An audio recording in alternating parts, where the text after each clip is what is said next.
ஒவ்வொரு குடும்பமும் பயன்படுகின்ற வகையில் சிறப்பான திட்டத்தை வழங்கியிருக்கார். நாம் சுதந்திரம் அடைந்து 77 ஆண்டுகளுக்கு மேலாயிடுச்சு. ஆனா ஒவ்வொரு குடும்பமும் பயன்பெற்று ஒரு நிமிஷம் பேசாத இருக்கணும். எல்லாரும் நான் உங்ககிட்ட பேசுறதுக்கு தான் நான் வந்திருக்கிறேன். தாய்மார்களே, 77 ஆண்டு காலம் நாம் சுதந்திரம் பெற்று நாம் எந்த ஒரு பெரிய ஒவ்வொரு குடும்பமும் ஒவ்வொருத்தரும் பயனடையக்கூடிய திட்டத்தை யாரும் கொடுத்தாங்களா? யாரும் கொடுக்கல. ஆனா நம்ம தலைவர் ஒவ்வொரு மாதமும், ஏன் டெய்லி ஒரு நாளைக்கு எத்தனையோ தடவை கூட பஸ்ல போன 4 தடவை ஏறி இறங்கினாலும் அரசாங்கம் உங்களுக்கு உதவிகரமாக இருக்கிறது. அது போல ஒரு சிறப்பான திட்டத்தை மக்கள் மனதிலே குடியிருக்கிற மாதிரி ஒரு நல்ல திட்டத்தை கொடுத்த தலைவர் முத்துவேல் கருணாநிதி ஸ்டாலின் என்பதை இந்த இடத்துல சொல்ல கடமைப்பட்டது. இப்பொழுது உங்களுக்கு கொடுக்கின்ற உரிமை தொகை 1000 2000 உயர்த்தப்பட்டிருக்கிறது. அதே போன்று மாணவிகள் படிக்கின்ற தமிழ் புதவன் புதுமை பெண் திட்டத்தில் 1000 1500 உயர்த்தப்பட்டுள்ளது. அது மட்டுமல்ல, உங்களுக்கு அதை நீங்க கற்றுக்கொண்டு அடிப்படையில் இருக்கின்ற மக்களுக்கு உங்களுக்கு வாஷிங் மிஷினும் உள்ள பொருட்களை வாங்கி உங்களுடைய கனவை நீங்கள் நினைவாக்கிக் கொள்ள. அவர் எடப்பாடி பழனிசாமி இல்ல, அவருக்கு பேரு முத்த பழனிசாமி, ஜீரோ பழனிசாமி. நான் ஏன் சொல்றேன், நீங்க தப்பா நினைக்க கூடாது. யாருக்குமே உலகத்துல கிடைக்காத அதிர்ஷ்டம் அவருக்கு கிடைச்சது. ஒரு முதல்வர் ஆனார், ஒரு சாதாரண மனிதர் முதல்வர் ஆனார். முதல்வர் 4 ஆண்டு காலம் இருந்தார். அவர் 4 ஆண்டு காலத்துல உங்களுக்கு மக்களுக்காக ஏதாவது ஒரு திட்டத்தை கொடுத்திருக்காரா? அவர் நினைக்கிற மாதிரி செஞ்சிருக்காரா? இல்ல அப்படிதான் இல்ல, அந்த கட்சியாவது சிறப்பா வச்சிருக்காரா? 3ஆம் இடம் தள்ளப்பட்டது. அவர் 3ஆம் இடம் சொல்றாங்க. மக்களே, அவர் நமக்கு இந்த சிறப்பான திட்டத்தை வழங்க முடியுமா? முடியாது. நீங்க உங்களை வேண்டி கேட்கிறேன், உங்களுக்கு 23ஆம் தேதி வரலாம் தான் நீங்க ஹீரோ. 23ஆம் தேதிக்கு மேல உங்களை யாரும் இப்படி கூப்பிட்டாங்க பேச போறோமா? திருப்பி 5 வருஷம் கண்டுக்கவே மாட்டோம். உண்மையா போயா? உண்மைதான். நாங்க நீங்க எங்கிட்ட என்ன தேர்ந்தெடுத்தீங்கன்னா நீங்க எப்பயுமே ஹீரோ தான். உங்க பேச்சுக்கு நான் என்னைக்கும் கடமையா இருப்பேன். ஆனா மற்றவங்க எல்லாம் அப்படிதான் இருப்பாங்க. புரிஞ்சுதா? நான் இந்த பகுதிக்கு எவ்வளவு பண்ணிருக்கிறேன் பட்டியலிட்டா உங்களுக்கு தெரியும். தாய்மார்களே, பெரியவர்களே, அதனால ஒரு வீட்டுக்கு ஒரு நாட்டுக்கு எல்லாத்துக்குமே ஒரு சிறந்த குடும்ப தலைவர் ஒரு நாட்டு தலைவர் இருந்தா தான் நாடு சிறப்பா இருக்கும். அதுக்கு எடப்பாடி பழனிசாமி தகுதியானவரா? இல்லை. அதை நீங்கள் புரிந்து கொண்டு, நீங்க இப்போ சட்டமன்ற உறுப்பினர் நிற்கிறார். யாரோ ஒரு அண்ணா திராவிட முன்னேற்ற கழக வேட்பாளர். அவருக்கு நேற்று திராவிட முன்னேற்ற கழக வேட்பாளர் ஒரு கட்சிக்காரர் வீட்டுக்கு ஆள் அனுப்பி கத்தி கொடுத்து, ஏய் நீ டிஎம்கேக்கு ஓட்டு கேட்டா வெட்டிடுவான்ற கட்ட பஞ்சாயத்துக்கு தலைவர் அவர் தான். அந்த மாதிரி ஆளுங்கள்லாம் வந்தா நமக்கு சரியா இருக்குமா? இந்த மாதிரி ஸ்கூல்ல போயிட்டு தேசிய கொடி ஏத்துற கம்பத்துல அண்ணா திராவிட முன்னேற்ற கழக கொடி ஏத்துற நேற்று நடந்த விஷயங்கள், நேற்றா முந்தா நேற்று. மக்களே, இதுதான் அவங்க உங்களுக்கு. அதனாலதான் நான் சொல்றேன், நீங்க எப்பயுமே ஹீரோவா இருக்கணும். எப்பயுமே நீங்க நினைத்து செய்யக்கூடியதா இருக்கணும். உங்கள ஒருவனா, உங்களோட இருக்கக்கூடிய நீங்க கூப்பிட்ட குரலுக்கு நான் ஓடி வந்து நிற்கிறேன். 100 நாள் வேலை வாய்ப்பு திட்டத்தை முடக்கினவங்களே மோடி அரசாங்கமும் எடப்பாடி பழனிசாமி. அதுவும் உங்களுக்கு தெரியும். அதை கண்டிச்சு நம்ம தீர்மானம் கூட சட்டமன்றத்தில் ஏற்றிருக்கோம்.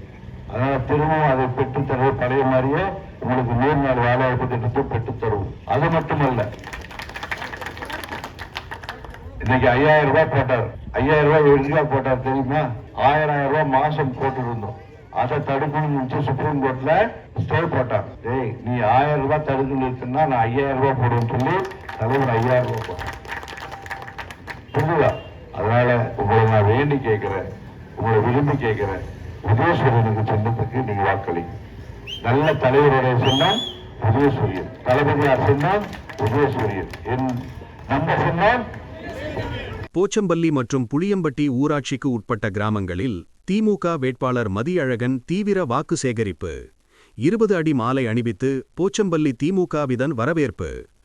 கிருஷ்ணகிரி மாவட்டம் பர்கூர் சட்டமன்ற தொகுதிக்குட்பட்ட போச்சம்பள்ளி மற்றும் புளியம்பட்டி ஊராட்சிக்கு உட்பட்ட 10க்கும் மேற்பட்ட கிராமங்களில் இன்று திமுக வேட்பாளர் மதியழகன் தீவிர வாக்கு சேகரிப்பில் ஈடுபட்டார். வாகனத்தில் நின்றபடி கிராமத்தில் உள்ள பெண்களிடம் பேசும் மதியழகன் திமுகவின் சாதனைகளை எடுத்து கூறியும், மகளிர் உரிமை தொகை 2000 ரூபாய் குறித்து விரிவாக பேசியும், 8000 ரூபாய் கூப்பன் குறித்து கிராம பெண்களுக்கு விரிவாக எடுத்து கூறியும் வாக்கு சேகரித்து வருகிறார். புளியம்பட்டி ஊராட்சிக்குட்பட்ட கிராமங்களை முடித்துக்கொண்டு போச்சம்பள்ளி 4 வழி சாலை அருகே வந்தபோது அங்கு போச்சம்பள்ளி நெசவாளர் அணி அமைப்பாளர் அம்மன் ராஜா தலைமையில் ஏற்பாடு செய்திருந்த 20 அடி மாலை கிரேன் மூலம் அணிவிக்கப்பட்டது. பிரம்மாண்ட மாலை வரவேற்பை ஏற்றுக்கொண்ட மதியழகன் பொதுமக்களை பார்த்து பொதுமக்கள் நீதி வழங்கும் நாள் 23ஆம் தேதி என்று பேசினார்.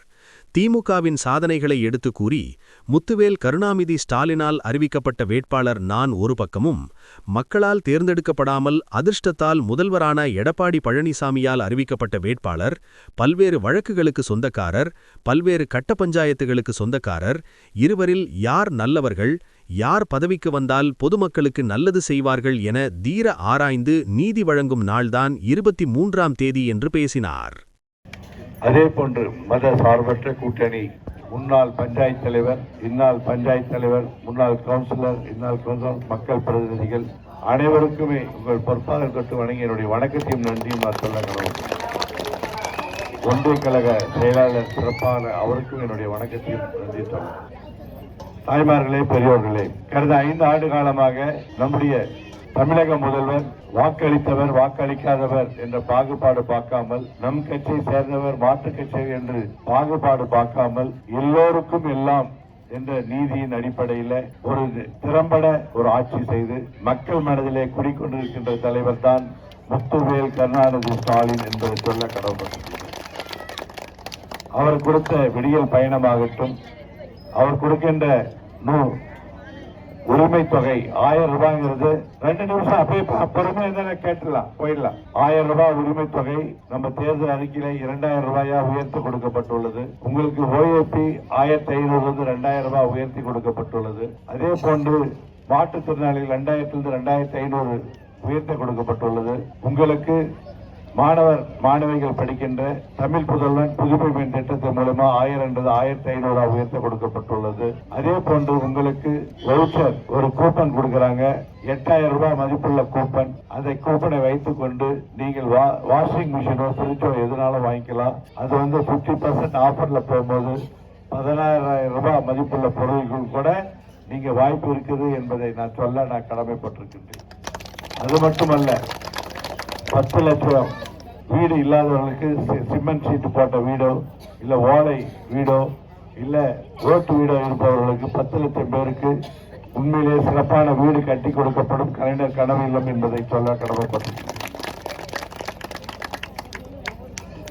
மகளிர் சுய உதவி குழுக்களுக்கு 5 லட்சம் ரூபாய் லோன். தாய்மார்களே, அடுக்கடுக்கான 1.5 லட்சம் பேருக்கு வேலை, அடுக்கடுக்கான திட்டங்களை சொல்லியிருக்கார் நம்ம தலைவர். இவ்வளவு சிறப்பான திட்டத்தை கொடுத்த தலைவர் ஒரு பக்கம், அடுத்த பக்கம் முட்டை பழனிசாமி, எடப்பாடி பழனிசாமி அவர் ஒரு பக்கம் நிற்கிறார். உலகத்திலே பெரிய அதிர்ஷ்டசாலி அவர்தான். அவர் வாக்களிக்காம நம்ம வாக்களிக்காம முதல்வர் ஆனாரு. முதல்வரான அவரு மக்களுக்கான என்ன பணி செஞ்சாரு? உங்களுக்கு இவ்வளவு சிறப்பான திட்டத்தை 5 வருஷமா கொடுத்த அவரு 100 நாள் வேலை வாய்ப்பு திட்டத்தை கிடைக்கிறதுக்கு முடக்கி இருக்கிறாரு. எப்பொழுது கடந்த 10 ஆண்டு காலமாக 12 ஆண்டு காலமாக மோடி அரசாங்கம் ஆட்சிக்கு வந்ததோ அதிலிருந்து இந்த 100 நாள் வேலை வாய்ப்பு திட்டம் முடக்கப்பட்டது. அது கிராமப்புற தாய்மார் வழியே வளர்த்தெடுக்கக்கூடிய திட்டம். அவருடைய சுயமாக சம்பாதித்து அவர்களுக்கு ஒரு வாழ்க்கை தரத்தை உயர்த்தி கொடுக்கப்பட்ட திட்டம். அந்த திட்டத்தை இப்பொழுது முடக்கி இருக்கிறாங்க. அது பெயர் மாற்றம் கூட பண்ணிட்டாங்க. மகாத்மா காந்தி ஊரக வளர்ச்சி திட்டத்தை இப்பொழுது ராமோ என்னவோ என் வாயிலே இன்னைக்கு சொல்ல தெரியல. மக்களை சிந்திங்க.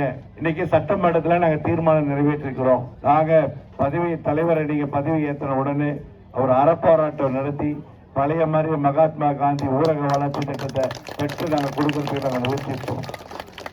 மக்களை இது கிராமப்புற தாய்மார்களுக்கு பட்ட உண்மையிலே அவர்களுக்கு கொடுக்கப்பட்ட ஒரு உண்மையிலே அது தவறான திட்டம். இதை அவங்க சீர் பண்ணி கொடுக்கணும். அவருடைய வாழ்வாதாரத்தை கெடுத்த திட்டம் தான் இப்ப பண்ணியிருக்கிற மோடியும் எடப்பாடியும் பண்ணிக்கிற விஷயம். மக்களே, நான் உங்க வேண்டி கேட்கிறேன், நீங்க நீதிபதியா இருக்கணும். நீங்க நீதிபதியா இருந்து யாரு உங்களுக்கு சிறப்பா பணியாற்றிருக்காங்க, யாரு உங்களுக்கு சிறப்பா பணியாற்றல, வருங்கால தலைவரை யார் சிறப்பா நீங்க இப்ப நம்ம குழந்தைகளை வச்சுட்டு நீங்க தான் எல்லாம் வளர்த்து இருக்கிறீங்க. உங்க குடும்பத்தை வளர்த்து இருக்கிற நீங்க தான். உங்களுடைய நாங்க தலைவர் உங்களை தெய்வமா நினைக்கிறார். காலையில எழுற முதல் ஆளும் நீங்க தான், கடைசியா படுக்கிற ஆளும் நீங்க தான். உங்க குடும்பத்தை பேணி காப்பதும் நீங்க தான். இப்படிப்பட்ட நான் 1 நிமிஷம் பேசுறேன். இப்படிப்பட்ட தாய்மார்கள் நீங்க அடுத்த கட்ட தலைவரை தேர்ந்தெடுக்கக்கூடிய 23ஆம் தேதி தான் உங்களுக்கு கடைசி நீதிபதி, நீங்க நீதி வழங்கணும். கடந்த 5 ஆண்டு காலம் யார் எப்படி ஆட்சி பண்ணாங்க, அதுக்கு முன்ன இருந்த ஆட்சி எப்படி பண்ணாரு, இப்ப அவர் சாதாரண பழனிசாமி பல லட்ச கோடிக்கு அதிபதி பழனிசாமியா இருக்காரு. மக்களை நீங்க தரம் எடுத்து பாருங்க. நீங்க கேட்கிற அம்மா கேட்டாங்க தண்ணி, படாதாரா ஏரிக்காவா திட்டம். இன்னைக்கு தென்பண்ணை ஆத்துல தண்ணி வரத்துக்கு இப்ப ஏன்னா பாரூர் ஏரிக்கெல்லாம் போறது தென்பண்ணை ஆற்றுடைய தண்ணி. அது படாதாரா ஏரி காட்டாக்கரை ஏரிக்கு இந்த பக்கம் வடசங்கோடலூர் வழியா இந்த பக்கம் எட்டணும். நீங்க அதுவா கேக்குறீங்க? வீடு நீங்க எழுதி கொடுங்க, நான் பண்ணி தரேன். எழுதி கொடுங்க, எங்கிட்ட எழுதி கொடுங்க. எழுதி கொடுங்க, 1 மாசம் இல்ல. இந்த பகுதியில யாரு இந்த பக்கம் கண்ணு பாரு, இந்த பகுதியில உங்களுக்கு ஏதாவது எங்கிட்ட எழுத அந்த அம்மா கூட 10 பின்னதால 2 லட்சம் பேருக்கு தான் வீடு கொடுத்தோம். இப்ப 10 லட்சம் பேருக்கு வீடு தரோம். 10 லட்சம் பேருக்கு நீங்க எவ்வளவு பேர் கேட்டாலும் நான் பண்ணித்தரேன். அதுல எந்த விதமான இதுவே கிடையாது. பண்ணித்தர சொல்றேன், பண்ணித்தரேன். நீங்க நீதிபதியா இருந்து உங்களுக்காக உழைத்து உங்களுக்காக எல்லாம் பண்ணிட்டு இருக்கிறேன். நான் உங்க வீட்டு பிள்ளையா இருப்பேன், உங்களுக்காக உழைக்கக்கூடியவனா இருப்பேன். எனக்கு நீங்க வாக்களிக்கணும். இதே அண்ணா திராவிட முன்னேற்ற கழகத்தில் ஒரு வேட்பாளர் இருக்கார். அவர் நேற்று அடியாட்கள் அனுப்பி திராவிட முன்னேற்ற கழகத்துக்கு வாக்கு சேகரித்த திராவிட முன்னேற்ற கழக வர்த்தகர் அணி அமைப்பாளரை கத்தி வச்சு மிரட்டி, டேய் நீ டிஎம்கேக்கு வேலை செஞ்சா உன்னை வெட்டிடும்ல அப்படின்னு சொல்றார். அது மட்டுமல்ல, ஒரு ஸ்கூல்ல போயிட்டு தேசிய கொடி ஏத்துற கம்பத்துல அண்ணா திராவிட முன்னேற்ற கொடி ஏற்றுறார். அப்புறமேல் தான் விசாரிச்சா அது அண்ணா திராவிட முன்னேற்ற கழகக்காரங்க பண்ணிக்கிறாங்க. அவர் வேட்பாளர் ஆள் அனுப்பி இப்படி எல்லாம் மிரட்டிருக்காங்க. மக்களை சிந்திங்க. அவர் மக்கள் அவர் பேர்ல மட்டும் எத்தனை எஃப்ஐஆர் இருக்குதுன்னே கணக்கு இல்லை. அப்படியாப்பட்டவர் தான் உங்களுடைய வேட்பாளரா நின்றுக்கிறார். அவருக்கு வாக்களிச்சீங்கன்னா நான் கட்ட பஞ்சாயத்து தலைவரா இருக்கிற அவரு நமக்கு என்ன செய்வார் நீங்க சிந்தித்து பாருங்க. உங்களுக்கு நீங்க தீர்ப்பு வழங்கினால் 23 உங்களுக்காக பல திட்டங்களை கடந்த 5 ஆண்டு கொடுத்து மக்கள் மனதில் வாழ்ந்து கொண்டிருக்கின்ற தலைவர் முதல்வர் தளபதியாருடைய வழி நான் உங்களுக்கு வேணுமா? இல்லை 4 வருஷம் அதிர்ஷ்டத்தில் ஆட்சி கிடைச்சி ஒரு பணியும் செய்யாம 100 நாள் வேலைவாய்ப்பு திட்டத்தை முடக்கி நம்மளை கொத்தடிமையாக்க பாக்குற ஒரு தலைவருடைய ஆட்சி வேணும். நீங்க தான் முடிவு பண்ணணும் யாரு வந்தா சிறப்பா இருக்கும். உங்களை நான் வேண்டி கேட்கிறேன். உங்களுக்கு உண்மையாக நான் இருப்பேன், உங்க வீட்டு பிள்ளைகளாக இருப்பேன். உங்களுக்கு என்ன